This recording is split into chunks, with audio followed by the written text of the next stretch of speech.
Bonjour, je m'appelle Nadine Flavenet et j'aimerais partager le témoignage de ma vie. Tout a commencé avant même ma naissance. Je suis née dans une famille musulmane, à la fois du côté de ma mère et du côté de mon père. Mes parents ont eu un mariage arrangé. Mon père et sa famille viennent de Palestine, tandis que la famille de ma mère vient de Jordanie. Ils se sont mariés aux États-Unis, dans l'État de Pennsylvanie, et ma mère est venue de Jordanie pour cela. C'était son premier mari, sa première relation dans la vie. Elle n'avait jamais eu de petite amie avant mon père.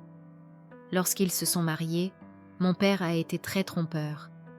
Ma mère croyait que tout serait merveilleux, mais il n'était définitivement pas l'homme qu'il avait présenté à toute sa famille. Quand elle a déménagé aux États-Unis, ils étaient les seuls ici. Mon père a été extrêmement mauvais avec ma mère. Il la battait, la laissait affamée. C'est à ce moment-là que le sentiment de rejet est entré dans ma vie, même avant ma naissance.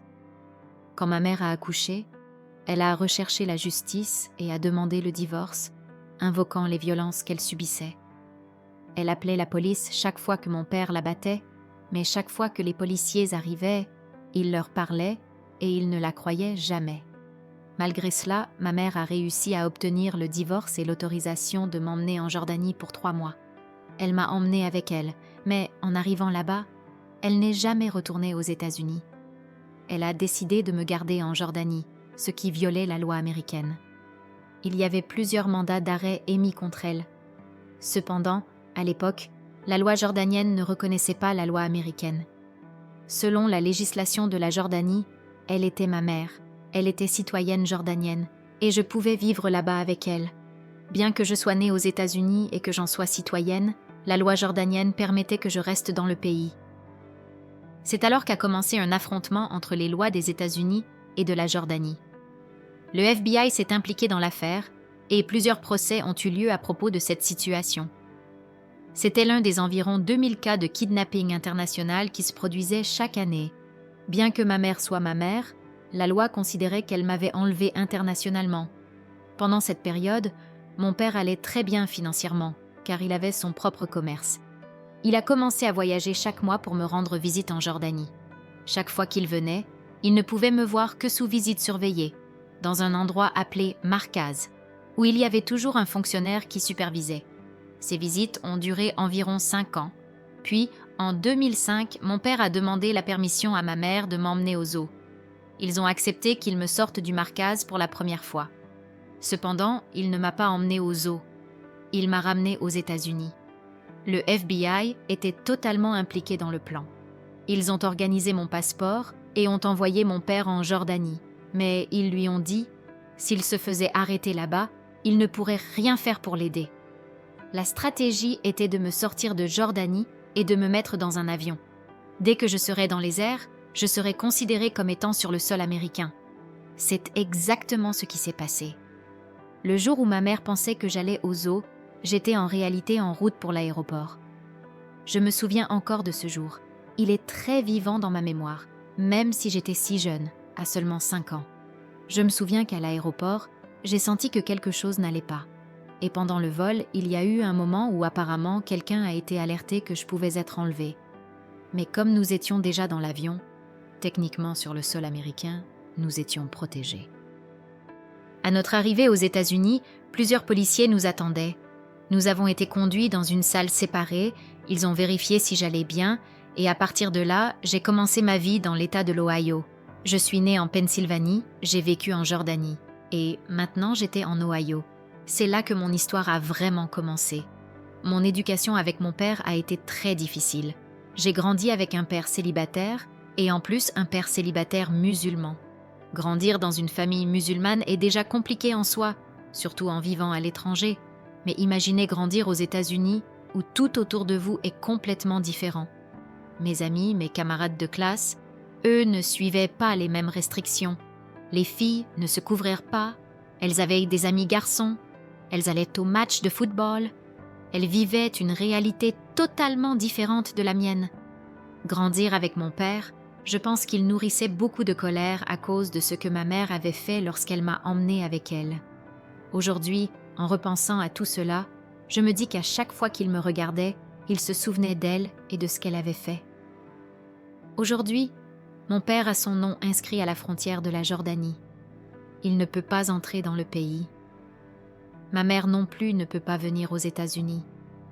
Mon père n'a même pas pu enterrer ses parents lorsqu'ils sont décédés, car son nom est bloqué en Jordanie.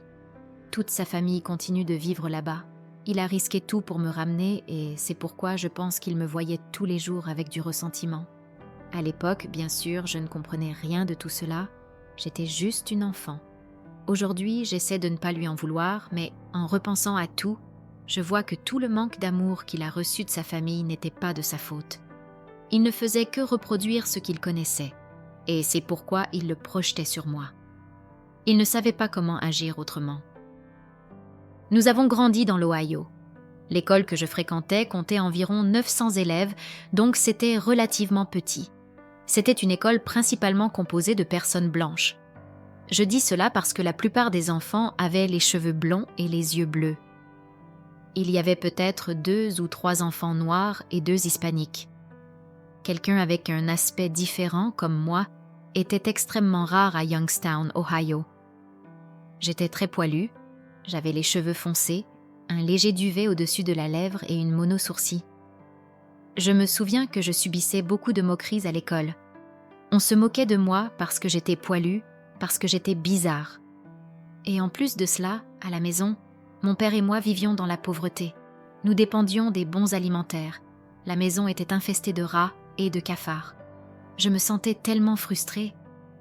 À l'école, je voyais que tous les enfants avaient un père et une mère, de belles maisons, des cuisines avec des îlots en granit et des réfrigérateurs modernes avec de l'eau filtrée. Et moi, je n'avais rien de tout cela. C'était douloureux de voir ce que tous les autres avaient et de revenir à la maison pour ne rien avoir. De plus, mon père a commencé à devenir très mauvais quand j'avais environ 6 ou 7 ans. À cette époque, ma mère me manquait beaucoup, mais je ne savais même pas exactement ce qui s'était passé. Nous n'avions pas de contact, car mon père ne le permettait pas. Il avait peur que ma famille, qui avait beaucoup de connexions en Jordanie, essaie de me retrouver. Je me souviens que je dormais chez nous à Youngstown avec un marteau ou quelque chose comme ça caché sous mon lit, au cas où quelqu'un essaierait de me prendre ou de me faire du mal. Mon père me faisait peur, me disant que quelqu'un pourrait venir me kidnapper. J'étais juste une petite fille, dans un nouveau pays, pleine de paranoïa et sans paix. Je me souviens de petites situations. Si je portais un t-shirt avec un décolleté en V, il me crachait dessus. Quand mon corps a commencé à se développer, il m'insultait, comme s'il détestait que je grandisse, que je devienne occidentalisée, tandis qu'il tentait de m'élever en tant que musulmane. Depuis très jeune, j'ai commencé à détester l'islam. Je ne comprenais pas tout sur la religion, mais je la détestais. Je pensais, comment est-il possible de prier 5 fois par jour et pourtant traiter quelqu'un de cette façon ? Je voyais toute ma famille, mes grands-parents, mes oncles, mes tantes, tous priaient 5 fois par jour, mais tout le monde semblait misérable, et il y avait des abus partout. Chaque fois que mon père parlait au téléphone avec quelqu'un de notre pays d'origine, les nouvelles étaient toujours négatives, sans paix. Même sans comprendre complètement l'islam, je voyais les fruits de la religion, et pour moi, ils étaient tous pourris. Je pense que c'est là que j'ai commencé à développer un ressentiment, pas de la haine, mais une amère profonde, envers Dieu, ou mieux dit, envers le Dieu que je connaissais sous le nom d'Allah. J'essayais de prier Allah, j'essayais de faire les 5 prières quotidiennes, mais c'était juste ça, se tenir debout, se pencher, mettre mon front au sol. Il n'y avait aucune paix dans cela. C'était juste de la frustration depuis toute petite. De plus, je ne comprenais pas comment mon père arrivait à parler avec d'autres musulmans, à se faire passer pour un bon père, alors qu'à la maison, il me battait et faisait des choses terribles avec moi. Une fois, il a même versé de l'essence dans mes cheveux. J'ai découvert que j'avais des poux en 5e, quand il y a eu une épidémie à l'école. Ils ont appelé mes parents. Je me souviens de la peur que j'ai ressentie en sachant qu'ils avaient appelé à la maison. Je savais que j'allais me faire punir. Et c'est exactement ce qui s'est passé. Quand je suis rentrée, il m'a insultée, il a dit que j'étais sale, que l'école pensait qu'il était un mauvais père. Et en fait, notre maison était extrêmement sale. Il disait « Il pense que je suis sale ». Je me souviens qu'il est sorti, est allé à une station-service, m'a traîné jusque dans les toilettes a mis ma tête sur le bord de la baignoire et a versé de l'essence sur mes cheveux. Ce n'était pas de l'eau ou quelque chose de mélangé, c'était de l'essence réelle, celle qu'on met dans les voitures. J'ai eu des brûlures sur le cuir chevelu et l'odeur était très forte. Quand je suis retournée à l'école, les gens se couchèrent les nez parce que je sentais l'essence et j'avais des petites brûlures à la tête. Même tout ce que je raconte ici ne résume pas entièrement ce qui se passait. Ce fut une enfance très difficile. En 6e, comme je l'ai dit, mon corps a commencé à se développer plus que jamais.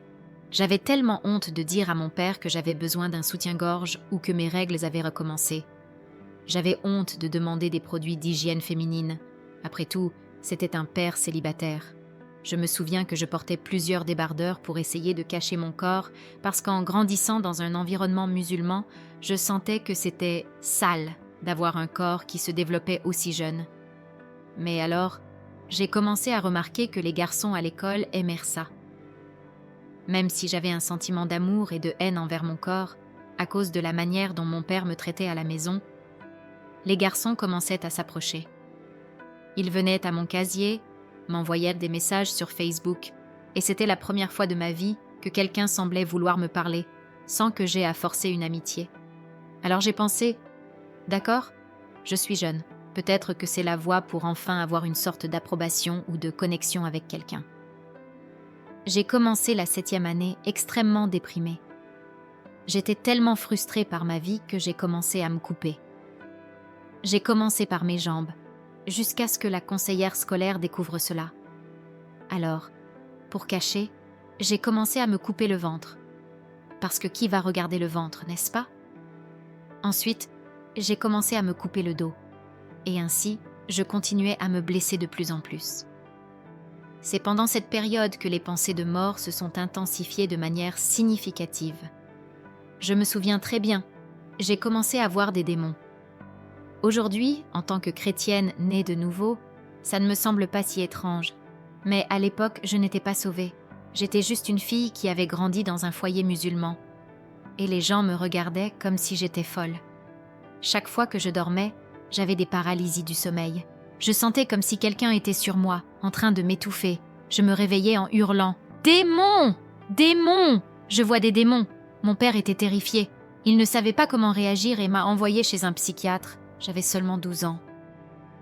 J'ai été diagnostiquée avec un TDAH, trouble du déficit de l'attention avec hyperactivité, un PTSD, trouble de stress post-traumatique, un trouble bipolaire, une schizophrénie borderline, une anxiété grave et une dépression grave. Je crois que je n'oublie aucun des diagnostics. Ils m'ont prescrit plusieurs médicaments. Quand je racontais au psychiatre que je voyais des démons, je les voyais pendant mon sommeil, dans la maison, voire chez d'autres personnes. La réponse était toujours de me donner encore plus de médicaments. En 7e, je prenais déjà 5 ou 6 médicaments différents. J'étais pratiquement un zombie ambulant. Et rien de tout cela n'aidait. Je faisais une thérapie chaque semaine. Je prenais tous ces médicaments. Mais les pensées de mort n'ont fait qu'augmenter. C'était comme si, avant la médication, elles étaient moins intenses. Et maintenant, elles étaient devenues incontrôlables. Je me sentais complètement frustrée en pensant « Eh bien, ce médicament ne devrait-il pas m'aider? La thérapie ne devrait-elle pas améliorer ma vie? Qu'est-ce qui ne va pas chez moi ?»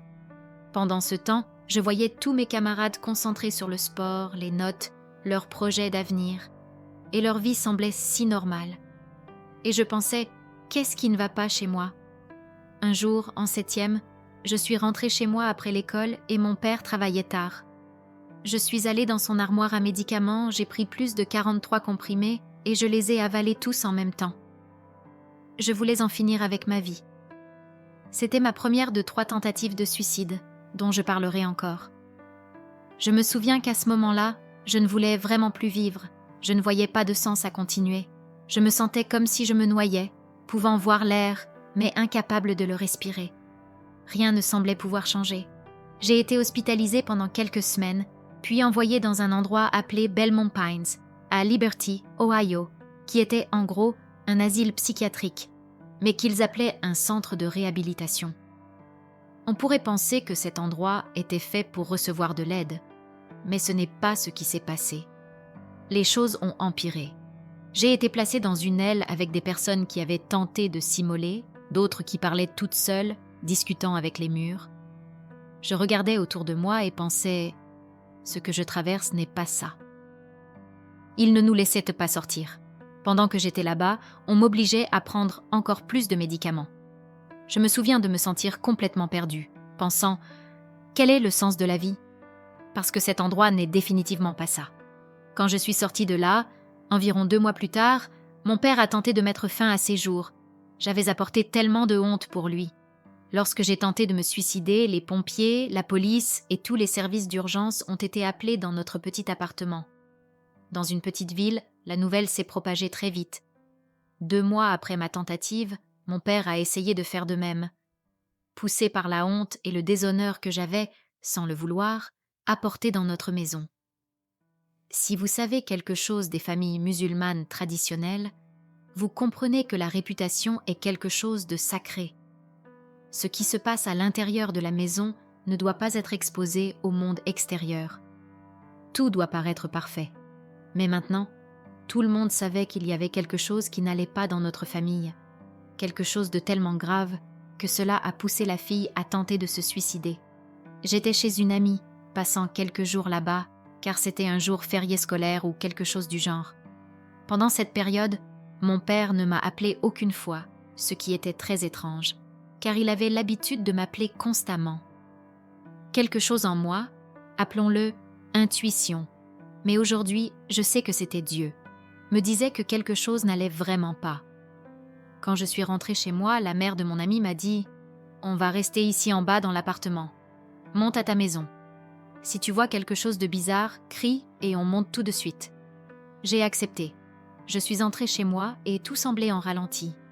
J'ai traversé la cuisine et j'ai vu des mouches partout, de la nourriture abandonnée sans avoir été touchée. À ce moment-là, j'ai su que quelque chose n'allait pas. Je suis allée dans sa chambre et je l'ai vu dormir. J'ai remarqué qu'il respirait encore, alors j'ai commencé à crier. « Pourquoi tu ne réponds pas au téléphone? Que se passe-t-il » Il s'est levé et son visage était étrange, comme s'il était déformé. Sa voix était traînante. Je me suis approchée du côté du lit et j'ai vu un message écrit à la main. « Désolée, j'ai échoué avec toi. Amour, Bouba. » J'ai commencé à crier. C'est alors que j'ai remarqué des flacons de médicaments vides près du lit. J'ai compris ce qui s'était passé.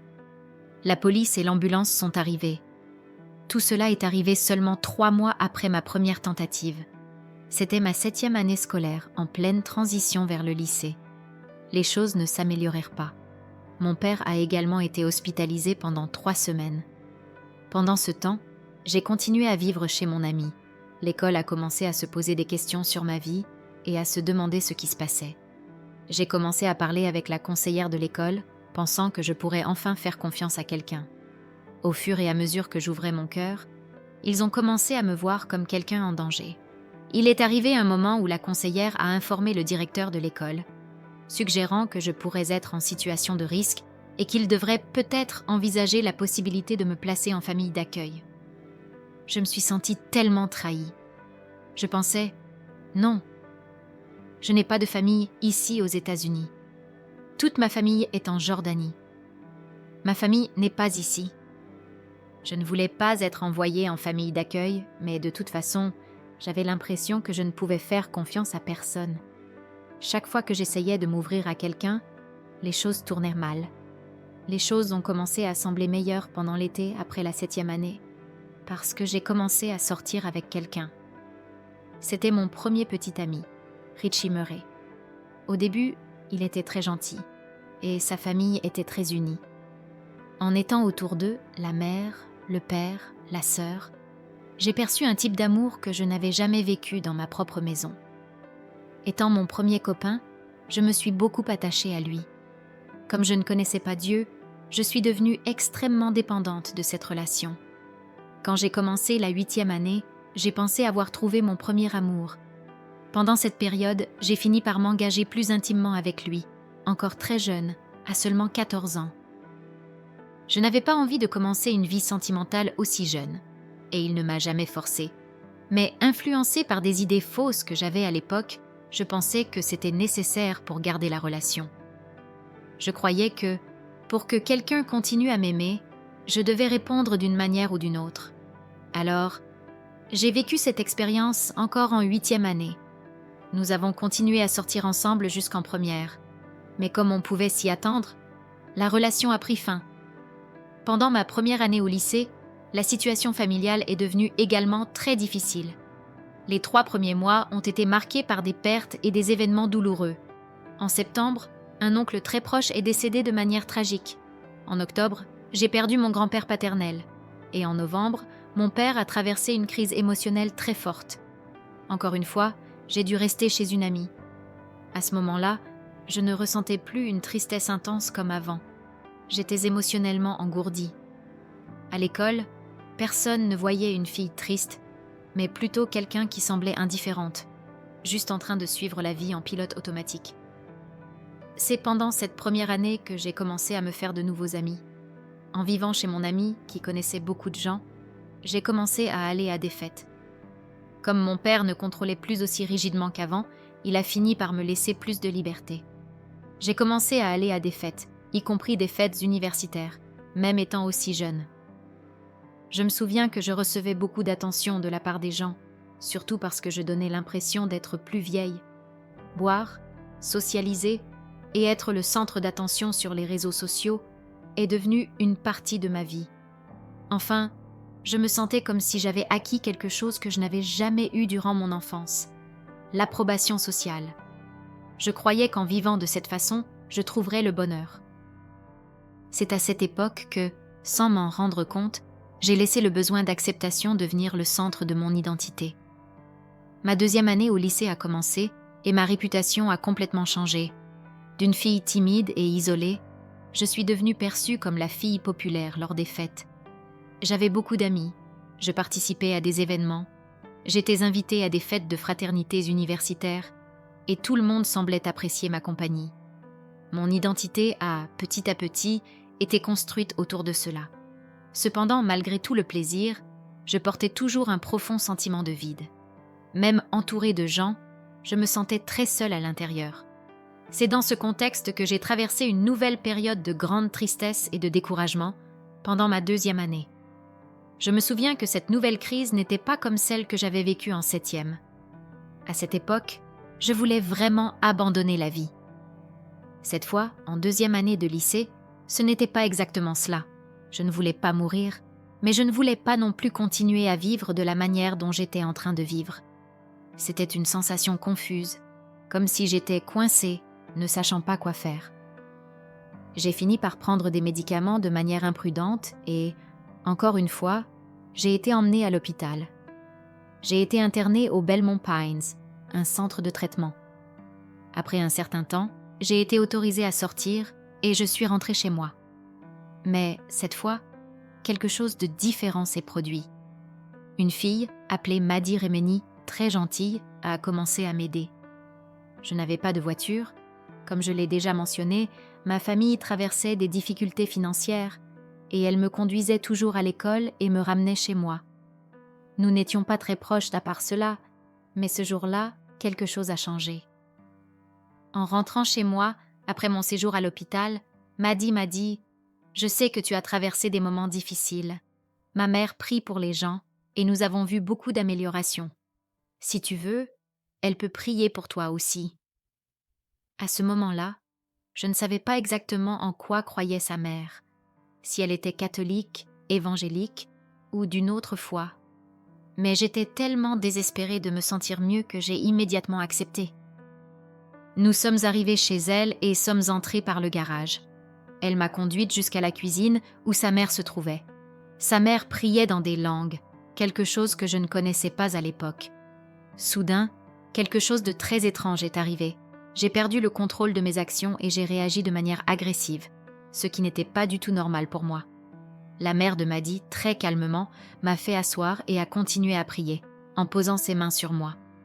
J'étais consciente, mais je ne pouvais pas contrôler mon corps. J'éprouvais une grande colère, je serrais les poings, je disais des choses sans sens et je criais.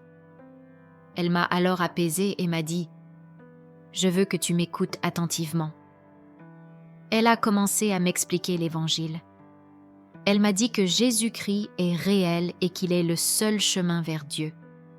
Elle a expliqué que ce que je ressentais était des influences spirituelles négatives et qu'elles pouvaient être chassées si j'acceptais Jésus comme mon Seigneur et Sauveur. Bien que je ne comprenais pas tout ce qu'elle disait, quelque chose en moi était ouvert à l'écoute.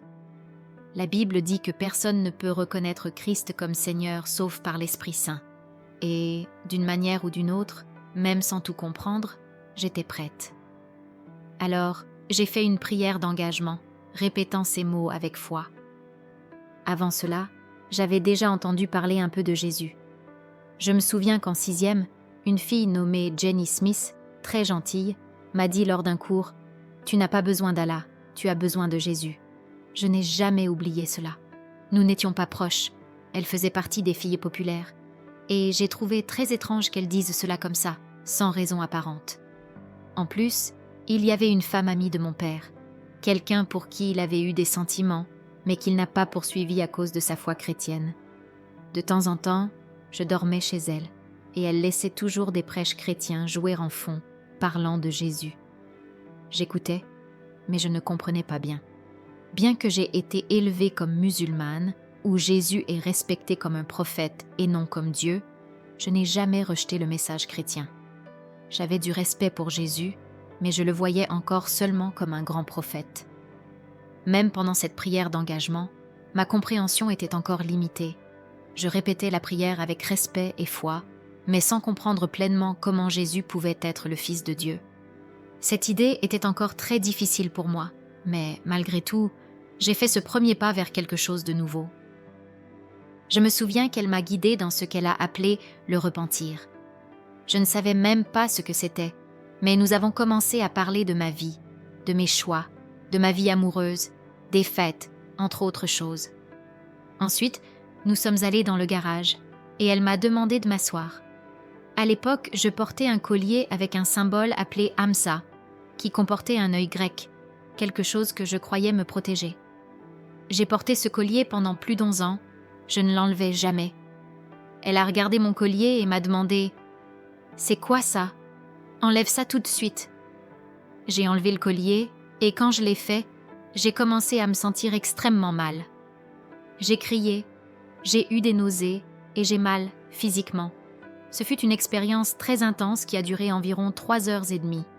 Plus tard, j'ai compris que j'étais passée par un processus de libération spirituelle, bien que, à l'époque, je ne savais pas exactement ce qui se passait. Pendant cette période, elle m'a aidée à pardonner aux personnes importantes dans ma vie, y compris mon père. En sortant de chez elle ce jour-là, ce que j'ai ressenti était quelque chose que je ne peux décrire que comme la liberté que ressent un enfant qui joue dans un parc, sans souci. Mon esprit était léger et je me sentais libre comme jamais auparavant. Cependant, comme je ne fréquentais toujours pas d'église ni ne lisais la Bible, je suis rapidement retournée à mes anciennes habitudes. Bien que j'ai expérimenté une guérison profonde, je ne savais pas que je devais cultiver cette transformation. Ainsi, la semaine suivante, je retournais aux fêtes. Je continuais à fréquenter des fêtes et, à la fin de ma 2e année au lycée, j'entrais en terminale. Je me souviens qu'à cette époque, j'ai commencé à penser « Rien ne change à Ohio. Je déteste cet endroit, ma vie ici ne changera pas. » Alors, j'ai pensé que peut-être, si je déménageais, les choses s'amélioreraient. J'ai parlé à mon père et lui ai demandé si je pouvais aller vivre avec ma mère à Dubaï. À l'époque, ma mère s'était déjà installée à Dubaï après avoir quitté la Jordanie. Comme j'avais déjà 17 ans, mon père ne s'y est pas opposé. J'ai parlé à ma mère et lui ai dit « Maman, je n'ai pas vécu avec toi depuis que j'avais 5 ans, depuis que j'ai été emmenée. Est-ce que je peux venir vivre avec toi ?» Elle s'était remariée et avait 2 enfants, mes frères, que j'aime beaucoup. J'ai donc déménagé pour vivre avec elle. Ainsi commença ma dernière année de lycée, maintenant à Dubaï. Le changement a été radical.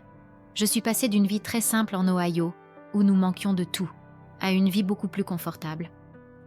Maintenant, nous avions une femme de ménage, un chef cuisinier, des voitures de luxe comme Rolls-Royce et Maybach. Moi, qui auparavant devait même emprunter des vêtements parce que je ne pouvais pas m'en acheter, je pouvais désormais faire du shopping librement. J'ai pensé, maintenant, la vie va être différente. À l'école à Dubaï, personne ne me harcelait. J'étais bien acceptée et mon histoire de souffrance en Ohio semblait appartenir au passé. Pendant cette période, ma mère écoutait le Coran à la maison. Je ressentais encore qu'il y avait quelque chose de spirituel au-delà de moi. Je n'ai jamais douté de l'existence de quelque chose de plus grand. Mais ma relation avec la foi musulmane était distante. Je me considérais comme plus agnostique à l'époque. Lors de ma dernière année de lycée, bien que je fréquentais toujours des fêtes et profitais de ma vie à Dubaï, j'ai commencé à chercher des réponses spirituelles. Je me suis intéressée à l'astrologie, essayant de comprendre pourquoi les gens agissent comme ils agissent, et je me suis également plongée dans la philosophie, lisant de nombreux livres sur le sujet. J'ai commencé à utiliser des cristaux et d'autres pratiques spirituelles alternatives, cherchant une connexion plus profonde.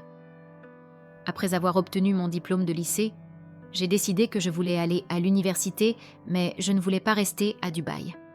Mes amis commençaient également à se disperser dans d'autres pays et États. Ainsi, en 2018, je suis retournée aux États-Unis pour étudier à la Georgia Gwinnett College. En revenant aux États-Unis, ma réputation de fille des fêtes me suivait toujours. Maintenant, j'avais ma propre voiture, mon emploi, et plus que jamais, ma recherche spirituelle s'est intensifiée. J'ai commencé à fréquenter des temples hindous. J'ai voyagé en Thaïlande pour rencontrer un moine et participer à des rituels spirituels. Je voulais vraiment m'immerger dans cet univers et trouver quelque chose qui me remplisse. À cette époque, j'étais impliquée dans des pratiques comme la manifestation, la lecture de cartes de tarot, et j'ai même voyagé à Toronto pour consulter une médium. J'étais complètement immergée dans cet univers spirituel alternatif. Et je serais malhonnête si je disais que je n'étais pas intéressée. Je l'étais, et énormément.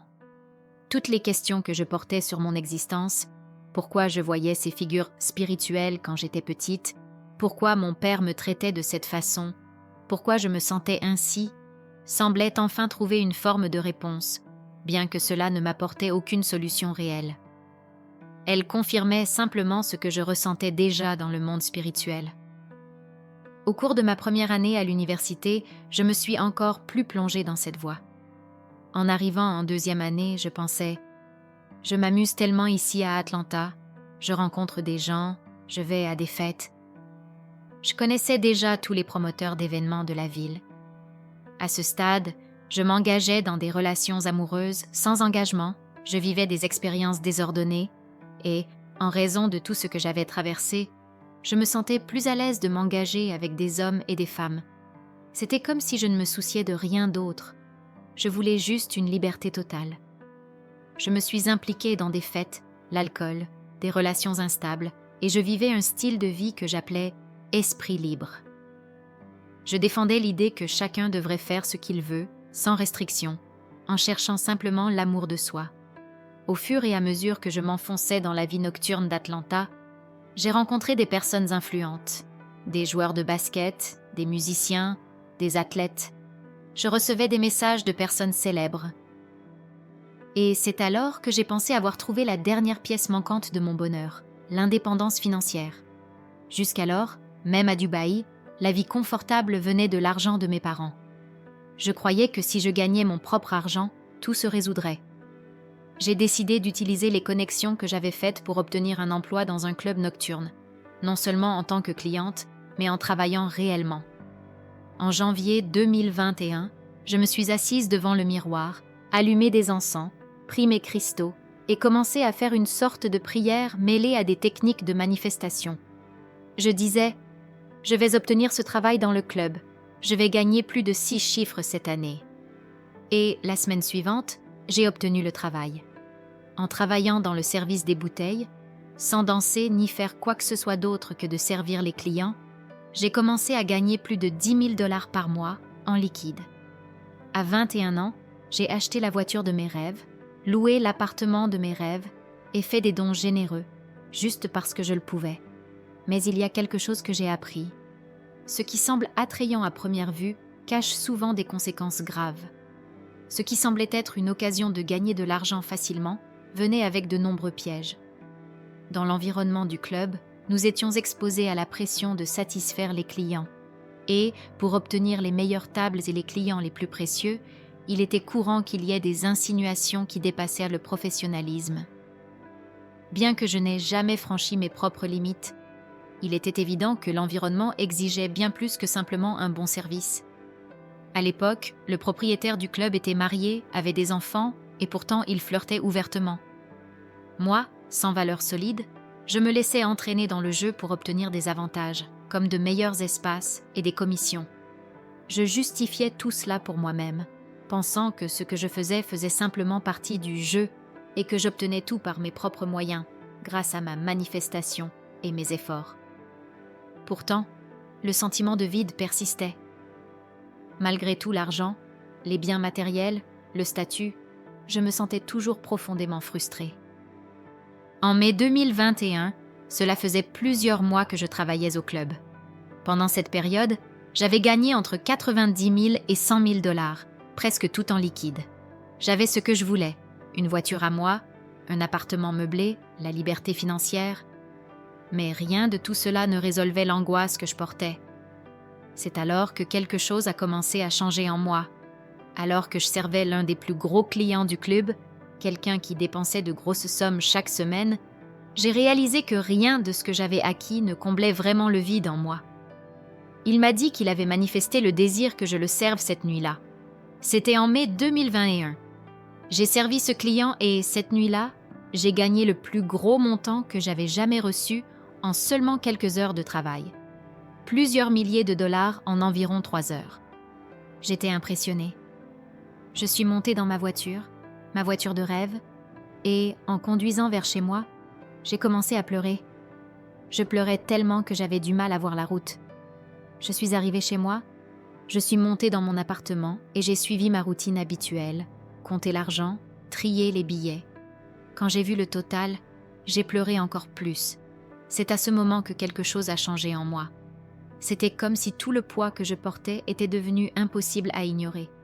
J'avais les hommes, les fêtes, l'argent, les biens matériels. J'avais vécu à Dubaï, l'une des villes les plus luxueuses du monde. J'étais passée de la pauvreté en Ohio à vivre entourée de confort et d'ostentation. Si je le voulais, je pouvais partir en Grèce le lendemain, en première classe, sans souci. J'avais les moyens financiers d'aider les autres, de faire tout ce que j'avais rêvé quand j'étais enfant.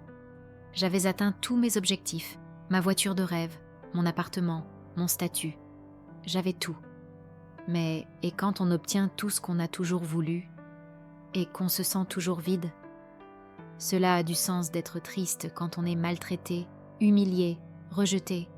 Mais que dire quand la vie semble s'améliorer et que la douleur persiste? De l'extérieur, tout semblait parfait. J'étais dans le tableau d'honneur de l'université.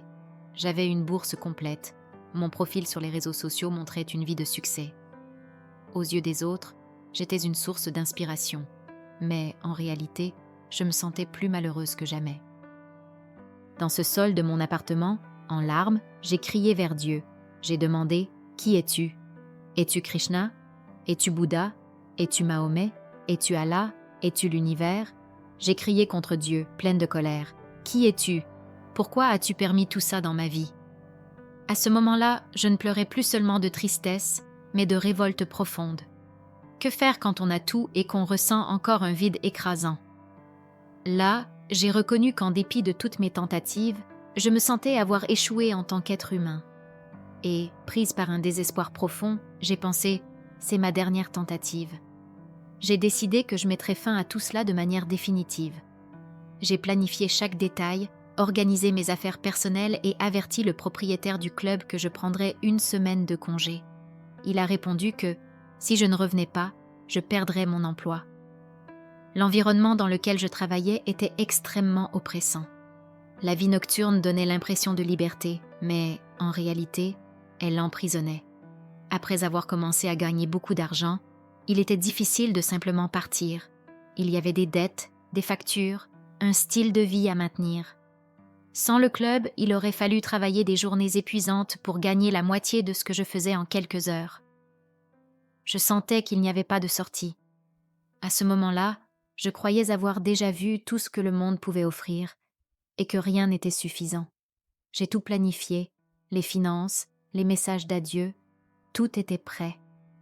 Je comptais aller dans un bâtiment à Alpharetta, en Géorgie, et là, mettre un terme à mon histoire. Mais la veille, j'ai reçu un message d'un ami. J'étais très occupée par le travail, et lui aussi. Mon ami, à l'époque, vendait des substances illicites. Il m'a envoyé un message. « Hé Ney, tu fais quoi ce soir ?» J'ai répondu « Rien ». Personne ne savait que je pensais abandonner la vie. Pour tous, je semblais bien, je semblais être au sommet. Mais, à l'intérieur, j'étais complètement détruite. Alors il m'a dit « Tu devrais aller à l'église ce soir ».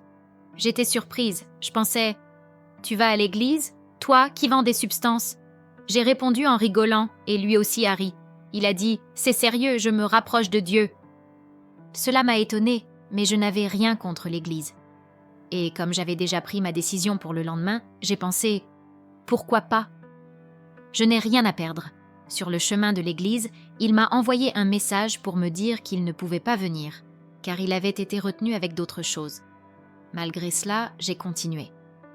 Travaillant dans des clubs, j'étais déjà habituée à entrer seule dans les endroits. Ça ne me dérangeait pas. Je suis entrée dans l'église. C'était une grande église, et dès que j'y suis entrée, j'ai remarqué que tout le monde souriait. J'ai trouvé ça étrange. Dans l'environnement des clubs et des fêtes, les gens ne sourièrent pas comme ça. J'ai trouvé ça déconcertant. Une fille s'est approchée et a commencé à discuter avec moi. Moi, venant de cet environnement où il faut être dure et méfiante pour survivre, j'ai été très réservée. La vie nocturne m'avait appris à être défensive. Être trop ouverte pouvait te mettre en danger. J'ai parlé un peu avec elle et, sans m'en rendre compte, j'ai commencé à raconter ma vie sans filtre, comme s'il n'y avait pas de problème. J'ai dit que je travaillais dans un club et elle a répondu « Sérieusement ? Dans quel club ?» J'ai dit le nom du lieu et elle a immédiatement commenté « Tu connais une telle, question marque ?» J'ai été choquée. « Comment tu connais ces gens ?» ai-je demandé. Elle a répondu « J'ai aussi travaillé là-bas, mais plus maintenant. » C'est là que j'ai senti que Dieu me parlait. Pour la première fois, je voyais quelqu'un qui était sorti de cet environnement et avait trouvé une nouvelle vie. Cela m'a beaucoup touchée, car sortir de ce milieu et ne pas revenir est quelque chose de rare. Nous avons discuté, puis le culte a commencé. Le pasteur a commencé à parler de l'image, de la manière dont nous nous montrons sur les réseaux sociaux et de ce que cela dit vraiment de nous. Et il a dit quelque chose qui est resté gravé dans mon esprit. « Tu as l'air incroyable sur Instagram. Mais qu'est-ce que cela fait réellement pour les gens? Ta vie conduit-elle quelqu'un plus près de Dieu ?» Ces mots m'ont frappé de plein fouet. Mon profil semblait parfait pour ceux qui regardaient de l'extérieur, mais à l'intérieur, j'étais en morceaux. Le pasteur a mis un verset à l'écran. Je n'avais jamais lu la Bible. Je ne savais pas qui était Moïse, ni qu'il y avait 66 livres dans la Bible. Mais voilà ce verset. À quoi cela sert-il à un homme de gagner le monde entier s'il perd son âme? Ces mots m'ont traversé. Ce n'était pas juste un bon enseignement comme ceux que j'avais lus dans les livres de développement personnel ou dans les pratiques spirituelles alternatives. C'était différent. C'était comme si cela mettait en mots exactement ce que je ressentais. Je conquérais tout et je me perdais moi-même. À la fin du culte, je suis allée devant demander une prière. Je pleurais beaucoup et des personnes que je n'avais jamais vues ont commencé à prier pour moi. Ce qui était le plus impressionnant, c'était qu'elles disaient des choses spécifiques sur ma vie, des détails que même la médium que j'avais consultée à Toronto ne savait pas. J'ai été frappée. Comment savent-ils cela? Ai-je pensé. Ils m'ont dit, c'est Dieu, il te voit, il veut avoir une relation avec toi. Je suis sortie de l'église ce jour-là avec une nouvelle perspective. Je me suis rappelé que, quand je m'impliquais dans la spiritualité alternative, je voulais toujours en apprendre plus. J'achetais des livres, des audios, des cours. Et maintenant, en utilisant simplement le bon sens, je réalisais qu'il était peut-être temps de chercher plus profondément qui était réellement ce Dieu que j'avais rencontré cette nuit-là. Que font les chrétiens? Ils lisent la Bible. Personne ne m'a dit de télécharger la Bible. Personne ne m'a dit d'arrêter de travailler dans le club. Personne ne m'a rien dit. J'ai juste pensé, que font les chrétiens? Ils lisent la Bible. Alors, laissons-moi en apprendre davantage sur ce que j'ai ressenti. Ce que j'avais ressenti, que je sais maintenant être la présence de Dieu, était quelque chose de très réel. À ce moment-là, je savais seulement qu'une chaleur intense m'avait enveloppée pendant que le pasteur prêchait. La parole est entrée dans mon cœur d'une manière que je n'avais jamais vécue auparavant. Je savais, sans aucun doute, que cette expérience était différente de toutes celles que j'avais vécues, différente de la fois où je suis allée en Thaïlande pour rencontrer un moine, différente de la séance avec la médium, différente des prières que je faisais dans l'islam. C'était quelque chose de complètement nouveau et véritable. Je voulais en apprendre davantage. J'ai téléchargé une application de la Bible, mais je ne savais pas ce que signifiaient l'Ancien et le Nouveau Testament. Je ne savais rien. Alors j'ai cherché comment lire la Bible pour les débutants. J'ai trouvé la ERV, version facile à lire. Je me suis dit, c'est ce dont j'ai besoin. J'ai commencé à lire et j'ai trouvé un passage qui parlait de l'amour de Dieu, comment il est large, long, haut et profond. J'étais impressionnée. Comment ça, Dieu m'aime? C'était tellement différent de ce que j'avais entendu avant. Dans l'islam, l'accent est beaucoup plus mis sur l'obéissance, le respect des règles, l'évitement des péchés. Mais maintenant, je lisais à propos d'un Dieu qui m'aime profondément. J'ai continué à lire, et cette nuit-là, je suis restée éveillée pendant 5 ou 6 heures, rien qu'à lire la Bible. C'était tout nouveau, tellement incroyable pour moi. Pour la première fois, mon cœur ressentait la paix. Le lendemain, je me suis rendu compte que je ne pensais plus à abandonner la vie, mais il y avait encore beaucoup de doutes. Je pensais, « Ok, je lis ça, j'ai ressenti cela à l'église, mais... Jésus, es-tu vraiment Dieu? Parce que, s'il l'était, cela aurait un coût élevé pour moi. Ma famille ne l'accepterait jamais. J'ai dit, si tu es Dieu, je dois le savoir avec certitude. Je dois que cela soit réel pour moi. » Dans la tradition dans laquelle j'ai grandi, la plus grande transgression spirituelle est de croire qu'il existe plus d'un Dieu, appelé shirk dans l'islam.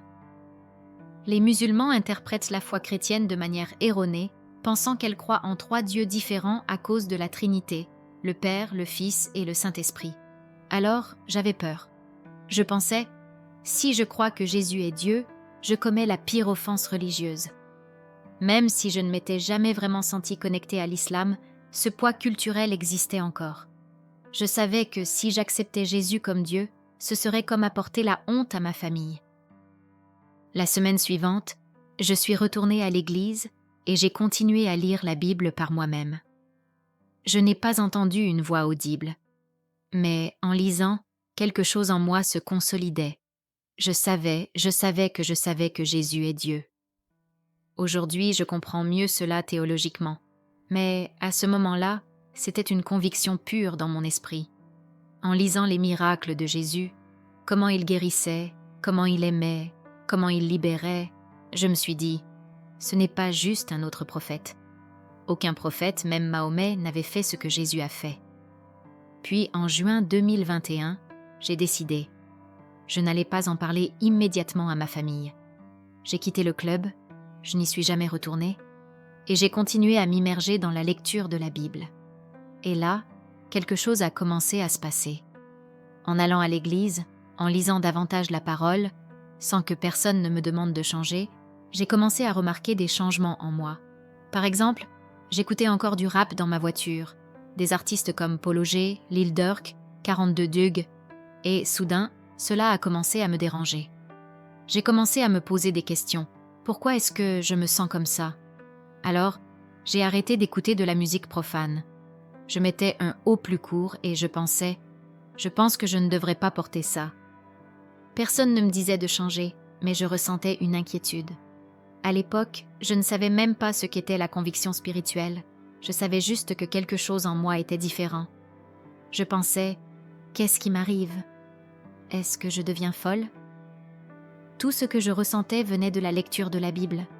Elle me confrontait, mais en même temps, elle me guérissait. Ainsi, ma façon de m'habiller a commencé à changer.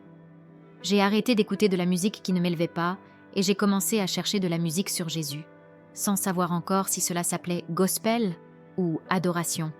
parce que tout était encore très nouveau pour moi. Je mettais de la musique chrétienne dans ma voiture, et Dieu m'a transformée dans ce processus. Pendant ce temps, j'ai trouvé un travail simple dans un fast-food. Là, j'ai rencontré une collègue de travail. J'ai trouvé la fille belle et j'ai commencé à discuter avec elle. Mais à mesure que ma marche avec Dieu avançait, le Seigneur a commencé à changer aussi mes sentiments, me montrant que même les désirs que je pensais normaux avant ne faisaient pas partie de son plan pour ma vie. En seulement 3 mois, Dieu renouvelait complètement mon esprit. Ma vision de la sexualité, des relations avant le mariage, de la musique profane, des boissons. Le 17 juin 2021, ce fut la dernière fois que je me suis enivrée. Depuis, cela fait plus de 3 ans que je suis sobre de l'alcool, de la nicotine et d'autres pratiques nuisibles. J'étais très dépendante à la nicotine, surtout avec mon appareil électronique. Avant même de boire de l'eau le matin, je l'utilisais. Je me souviens d'avoir commencé à prier en disant « Seigneur, je ne veux plus ça ». Le lendemain, j'ai essayé de l'utiliser et le goût m'a répulsée. J'ai arrêté sur le champ, sans symptômes de sevrage, même après avoir fumé pendant plus de 6 ans. C'était quelque chose de surnaturel. Les gens disent que les changements ne se produisent pas du jour au lendemain, et souvent, c'est vrai. Mais nous ne pouvons pas limiter ce que Dieu peut faire, car il m'a libérée d'un seul coup, de manière surnaturelle.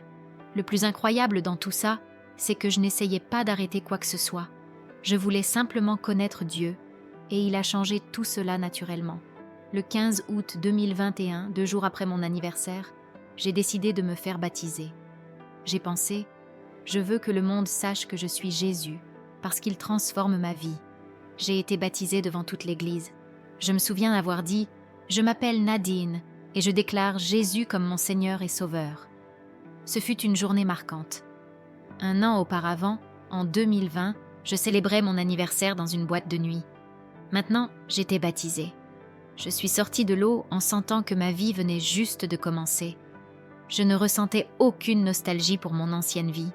Je ne ressentais pas de manque pour ce monde. C'était quelque chose de merveilleux. Avec le temps, j'ai ressenti que je devais en parler à ma famille. J'ai parlé à mon père, mais la réaction a été très dure. Pendant 2 ans, mon père m'a bloquée de toutes les manières possibles. Lorsqu'il a appris que j'étais devenue chrétienne, il a traversé une crise émotionnelle très grave. Ce fut une période extrêmement difficile. La police a dû intervenir après qu'il ait disparu et ils ont trouvé une lettre dans laquelle il parlait de la déception qu'il ressentait face à mon choix. Ma mère, à l'époque, m'a aussi éloignée de la famille. Nous sommes restés plus d'1 an et demi sans contact.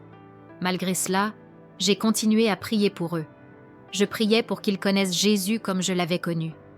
Bien sûr, ça faisait mal d'être rejetée, mais j'ai trouvé du réconfort dans les Écritures.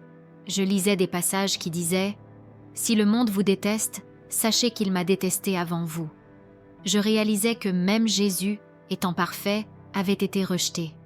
Alors, même avec la douleur, j'ai trouvé la paix.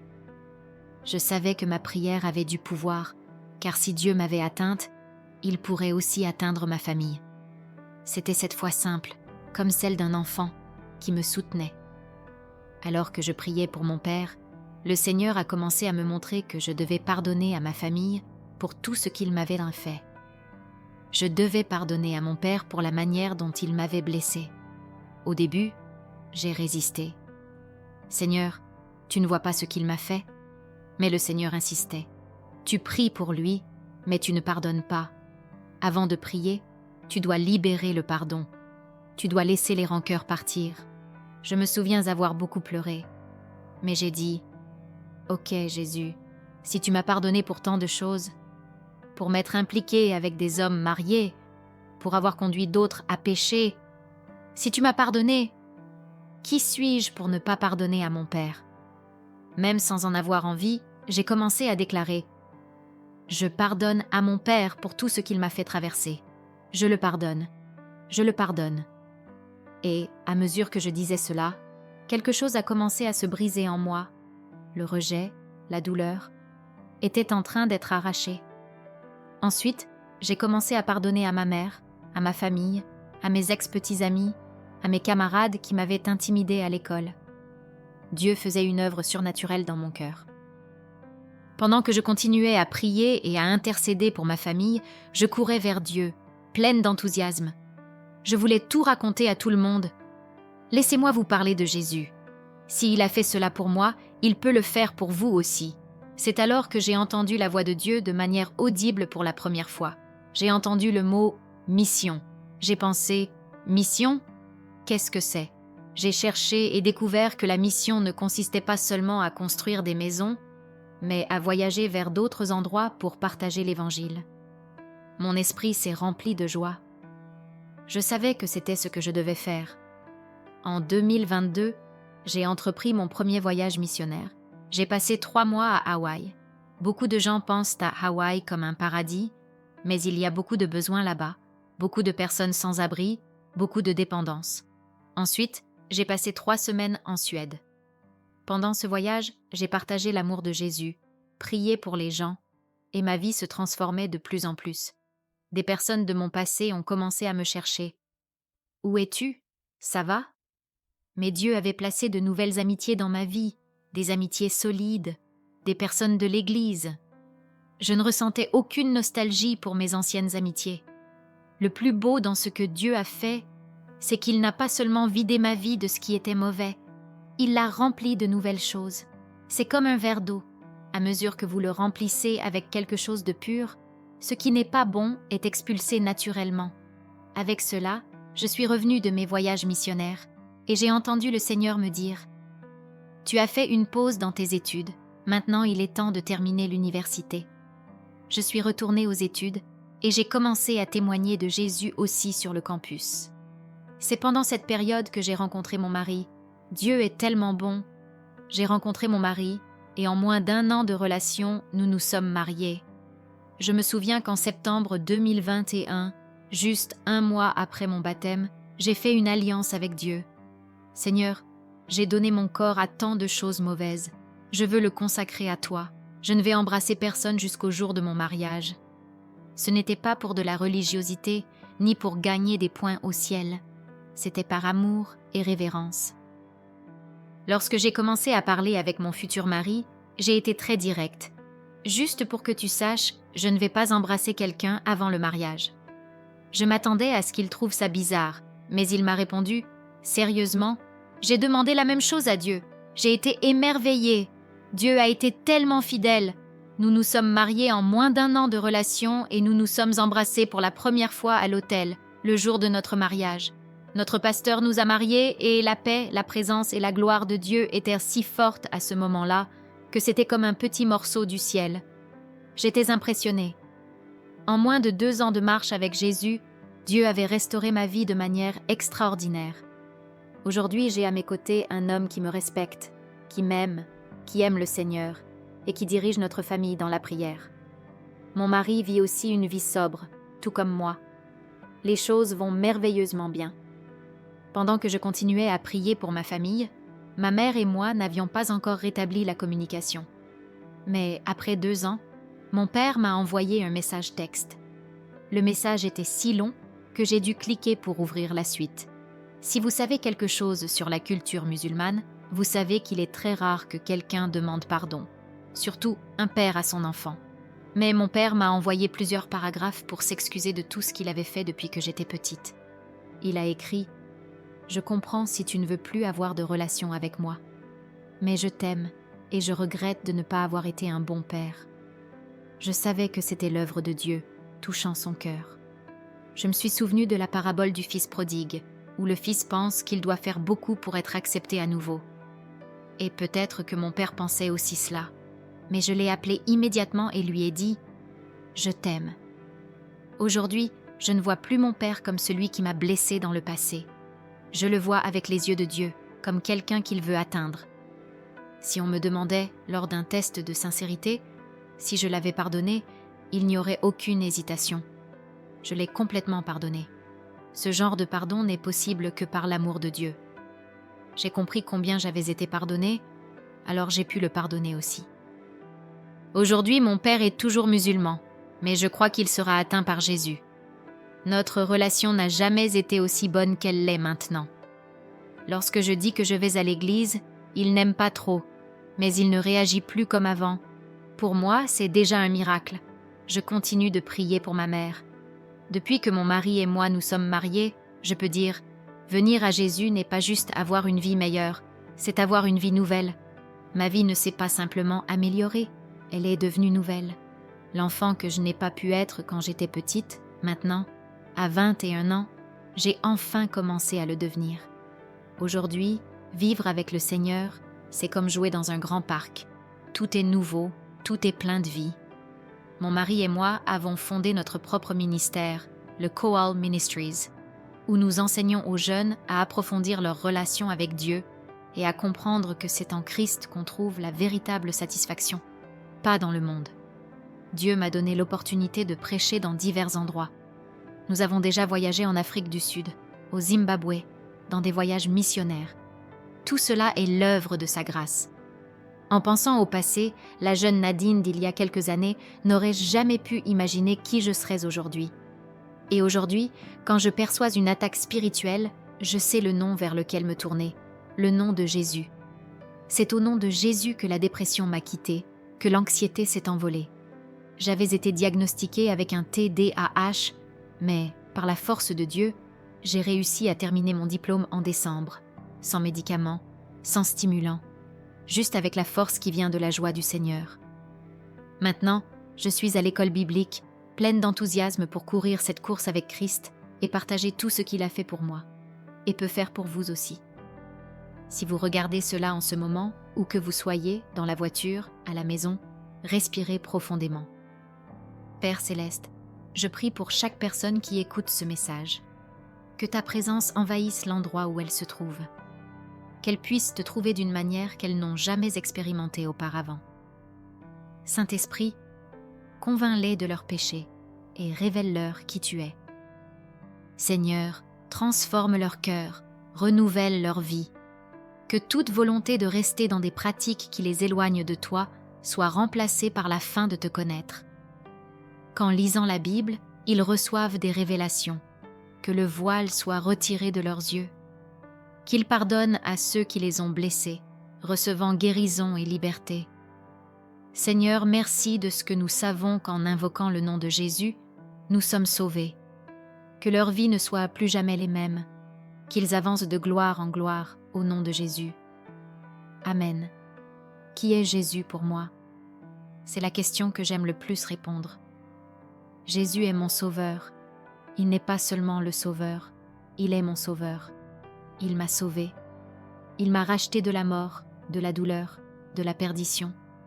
Il m'a sauvé de la dépression, de l'anxiété, de la dépendance, des fausses doctrines du monde. Quand personne ne pouvait me sauver, ni homme, ni femme, ni philosophie, il m'a tendu la main et a dit « J'ai un plan pour toi.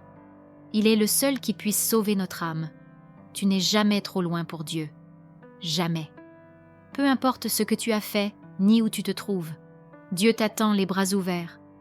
L'ennemi est le père du mensonge, mais Jésus est la vérité, le chemin et la vie.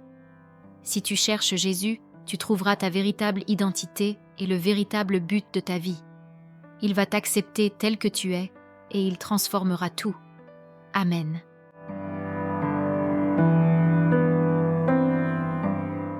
Quel témoignage incroyable, n'est-ce pas? Nadine a partagé avec nous son parcours de douleur, de lutte et surtout de transformation. Et maintenant, la question qui se pose pour toi est « Quelle est ton histoire? Vis-tu aussi un moment de vide? Cherches-tu quelque chose pour remplir ce qui semble impossible à combler? Qu'as-tu essayé pour trouver la paix, le bonheur et la liberté? Et plus important encore, où cherches-tu les réponses pour ta vie? Jésus peut être la réponse que tu cherches, tout comme il l'a été pour Nadine. Peu importe ce que tu as fait ou où tu te trouves, il t'attend les bras ouverts, prêt à transformer ta vie aussi. Et la transformation commence lorsque tu fais le premier pas, lorsque tu choisis de chercher la vérité qui peut changer ton histoire. Je veux te défier. Qu'est-ce qui t'empêche de faire ce pas? Pourquoi ne pas prendre un moment, réfléchir sur ta vie et décider de chercher Dieu de manière véritable et profonde? Peut-être est-ce ton tour de vivre la paix qui va au-delà des circonstances. Ne repousse plus le changement qui peut arriver dès maintenant. Si tu ressens dans ton cœur le désir de grandir davantage dans cette relation avec Dieu, inscris-toi à la chaîne pour continuer à apprendre la parole de Dieu et comment elle peut changer ta vie. Active la cloche pour ne manquer aucun contenu qui t'aidera dans ce parcours de foi et de transformation. Pouvons-nous prier ensemble? Seigneur, nous te prions pour chaque personne qui écoute ce message en ce moment. Que ton Saint-Esprit touche les cœurs, apportant révélation et changement. Au nom de Jésus, Amen.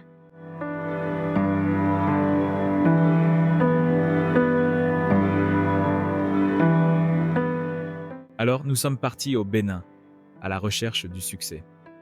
Je suis allé voir des marabouts parce que je voulais que mon entreprise réussisse. Et en effet, mon entreprise a commencé à décoller. Mais quand tu recours aux marabouts, quand tu fais des pactes avec le diable, il peut te donner du succès, mais en échange, il t'enlève quelque chose. Et il a pris des membres de ma famille.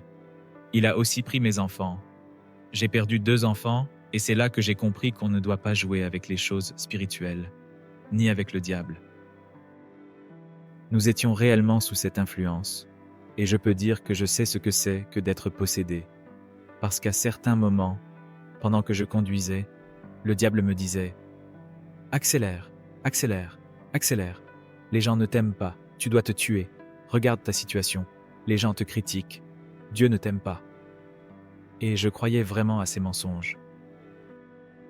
Heureusement, chaque fois, il y avait une force qui m'empêchait, et je sais que c'était le Saint-Esprit qui m'empêchait. Si vous avez été touché par ce témoignage et souhaitez voir cette histoire et d'autres histoires comme celle-ci, n'oubliez pas de vous abonner à notre chaîne. Ici, nous partageons des expériences puissantes qui peuvent transformer des vies et renforcer la foi. Cliquez sur le bouton d'abonnement, activez la cloche pour recevoir des notifications et rejoignez notre communauté de foi et d'espoir.